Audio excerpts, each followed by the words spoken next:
आज आपलं डाळ टाकून दोडक्याचं कालवण शिजतंय. कसं काय आहे बघा दोडक्याचं कालवण. तसं झाल्यावर तुम्हाला दाखवू. काय रेसिपी टाकली नाही मी. हे काय डाळ टाकून दोडक्याचं कालवण एकच नंबर लागतं बरं का.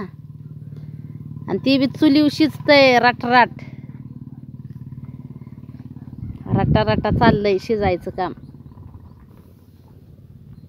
बाहेर निवांत मस्तपैकी स्वयंपाक झाला. आता चपात्या फिपात्या झाल्या कवाच. कालवण चाललंय शिजायचं काम.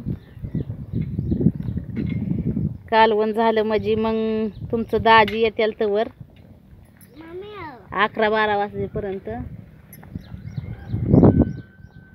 तसं काय आहे कालवण बघा. किती वाजत्यात दाजीला घरी यायला काय सांगता येत नाही. 12 वाजते काय 1 वाजते. पण कालवण कसं आहे दोडक्याचं आपलं. रेसिपी काय नाही टाकली तुम्हाला, पण टाकू रेसिपी. पण परत गडबडीत केलंय.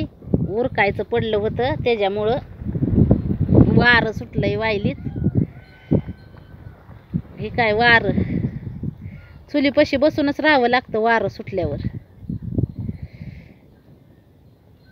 कालवण झाल्यावर मस्तपैकी टाकू एक व्हिडिओ कसं काय झालं दाखवाय तुम्हाला.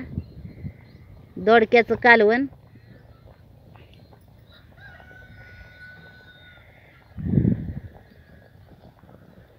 वास तर खमखमीत सुटलाय त्याचा. चणचणीत झणझणीत मस्त लागतं खायला.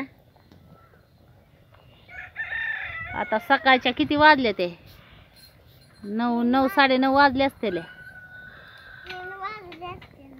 किती हा 3 वाजले त्या कपार 4 वाजले. शिवण्या म्हणते 3 वाजले ते. वागवा शिवण्या.